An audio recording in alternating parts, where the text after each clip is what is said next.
Hi, എല്ലാവർക്കും പുതിയ വീട്ടിലേക്ക് സ്വാഗതം. അപ്പോൾ നമ്മുടെ ചാനലിൽ ആദ്യമായിട്ട് ട്രെയിലർ റിയാക്ഷൻ ചെയ്ത് നമ്മുടെ രേഖാചിത്രത്തിൻ്റെ ആയിരുന്നു. അപ്പോൾ രേഖാചിത്രത്തിൻ്റെ ട്രെയിലർ കണ്ടപ്പോൾ തന്നെ എനിക്കത് ഭയങ്കര ഇമ്പ്രസീവ് ചെയ്തായിരുന്നു. അപ്പോൾ അതുകൊണ്ട് തന്നെ ഫസ്റ്റ് ഷോ തന്നെ പോയി ഞാൻ രേഖാചിത്രം കണ്ടു. അപ്പോൾ ഈ രേഖാചിത്രം മൂവിക്ക് തന്നെ പ്രത്യേകത ഉണ്ട്. നമ്മുടെ വർഷങ്ങൾക്ക് മുമ്പ് ഇറങ്ങിയ മമ്മൂക്കയുടെ കാതോട് കാതോരം മൂവിയുടെ സെറ്റ് നടക്കുന്ന ഒരു കൊലപാതകവും അതിനെ വർഷങ്ങൾക്ക് ശേഷമുള്ള ഒരു അന്വേഷണം, അതായിരുന്നു ഈ രേഖാചിത്രം മൂവിയുടെ കഥയുടെ തീം. അപ്പോൾ ആ ട്രെയിലർ കണ്ട ഒരു ഇമ്പ്രഷൻ കൊണ്ട് തന്നെ ഞാൻ പോയിട്ട് ഇന്ന് പടം കണ്ട്. പടം ഭയങ്കര ഇഷ്ടപ്പെട്ട്. 2025 ഫസ്റ്റ് ബ്ലോക്ക് ബസ്റ്റർ നമ്മുടെ ആസിഫ് അലി തൂക്കി തന്നെ പറയാം.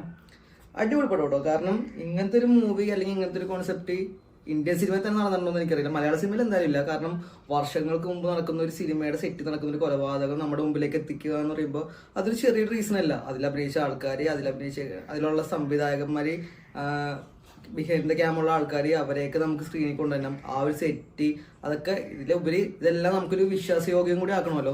അതൊരു ഭയങ്കര ഒരു പാടുള്ളൊരു പണിയാണ്. ആ ഒരു പണി ഇതിന്റെ ഡയറക്ടറും ഈ സിനിമയുടെ ടീംസും നല്ല വെടിപ്പാട്ട് ചെയ്തിട്ടുണ്ട്.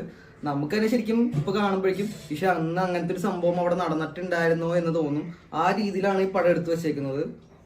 ഇതിന്റെ ഹൈലൈറ്റ് എന്ന് പറയുന്നത് നമ്മുടെ ആസിഫ് അലി എന്ന ലീഡ് റോളിൽ കുറച്ച് നാളായിട്ടുള്ള പുള്ളിയുടെ സ്ക്രിപ്റ്റ് സെലക്ഷൻ എന്ന് പറഞ്ഞിട്ടുണ്ടെങ്കിൽ കിഡിലിനാണ്.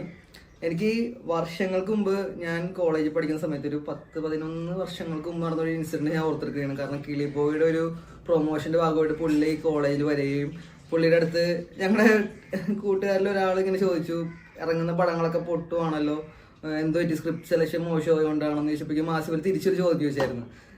ബ്രോക്ക് ഒരു സ്ക്രിപ്റ്റ് വന്നിട്ട് അത് വായിച്ചിട്ട് ഈ പടം ഹിറ്റാവോ ഇല്ലയോ എന്ന് പറയാൻ മനസ്സിലാവുമെന്ന്. അന്നൊരു അങ്ങനത്തെ ചോദിച്ചൊരു ആസിഫ് അലിയിൽ നിന്ന് ഇന്ന് പ്രേക്ഷകനെ എന്ത് കണക്റ്റ് ആവും, പ്രേക്ഷകനെ എന്ത് ഇഷ്ടപ്പെടും, അങ്ങനെയുള്ള റോളുകൾ മാത്രം സെലക്ട് ചെയ്ത് അങ്ങനത്തെ സ്ക്രിപ്റ്റുകൾ തേടിപ്പോയി കണ്ടുപിടിച്ച് ചെയ്യുന്ന ഒരു ആസിഫ് അലിയിലേക്കുള്ള ആസിഫ് അലിയുടെ വളർച്ച ഇനി നമ്മൾ നോക്കുക കേട്ടോ.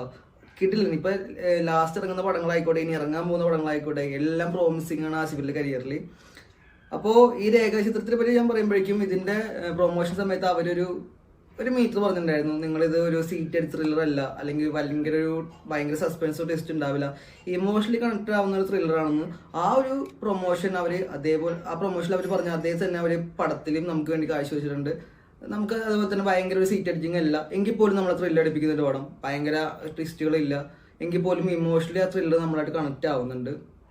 അപ്പൊ ഇതിന്റെ ഡയറക്ടർ എന്ന് പറയുന്നത് ജോഫിൻ ഡിജാക്കോ ആണ്. പുള്ളിയുടെ മുമ്പത്തെ പടം പ്രീസ്റ്റ് ആയിരുന്നു. പ്രീസ്റ്റ് എനിക്ക് ഇഷ്ടപ്പെട്ട ഒരു പടമായിരുന്നു. പുള്ളി ഈ പടത്തിൽ സ്ക്രീൻ പ്ലേ ചെയ്തേക്കുന്നത് ജോൺ മാന്ത്രിക്കലും രാമു സുനിലും. സ്ക്രീൻ പ്ലേ ഒക്കെ കിഡിലിനാട്ടോ. കാരണം ഞാൻ പറഞ്ഞല്ലോ, ഒരു പഴയ സിനിമയുടെ സെറ്റ് നടക്കുന്ന കാര്യങ്ങളാകുമ്പോഴേക്കും ഈച്ച് ആൻഡ് എവറിത്തിങ്, ഒരു മൈന്യൂട്ട് സാധനം പോലും നമ്മൾ ശ്രദ്ധിക്കും, അത് മിസ്സായല്ലോ എന്ന്. പക്ഷെ അതെല്ലാം ഇതിലുപോലെ ചെയ്തിട്ടുണ്ട്. ഇതിന്റെ പിന്നെ സ്റ്റോറി രാമു സുനിലാണ്, പ്രൊഡ്യൂസർ വേണു കുന്നപ്പള്ളി, പിന്നെ ആസിഫ് അലിയാണ് ലീഡ് റോള്. നമ്മളെപ്പോഴും പറഞ്ഞ മാതിരി ആസിഫ് അലിയുടെ കണ്ണുകൾ അത് തന്നെയാണ് ഈ പടത്തിന് ഹൈലൈറ്റ് എന്ന് പറയുന്നത്. കുറേ സീനുകളിൽ, കുറേ ഇമോഷൻസിൻ്റെ ഉള്ളിലൊക്കെ ആസിഫ് അലിയുടെ കണ്ണുകൾ നല്ല അടിപൊളിയായിട്ട് നമുക്ക് കണക്ട് ആവും. ഓക്കെ, ഓരോ സീനിൽ ഒരു നിരാശ ആയിക്കോട്ടെ, ഒരു പ്രതീക്ഷ ആയിക്കോട്ടെ, ആ ഒരു എക്സൈറ്റ്മെന്റ് ആയിക്കോട്ടെ, റിവഞ്ച് ആയിക്കോട്ടെ, ദേഷ്യം ആയിക്കോട്ടെ, ആസിഫ് അലിയുടെ കണ്ണുകളിലൂടെ നമുക്ക് അത് വായിച്ചെടുക്കാൻ പറ്റും. അതേപോലെ പിന്നെ ഇതിൻ്റെ അകത്തൊരു കിടലം പെർഫോമൻസ് ചെയ്തേക്കുന്നത് അനശ്വര രാജനാണ്.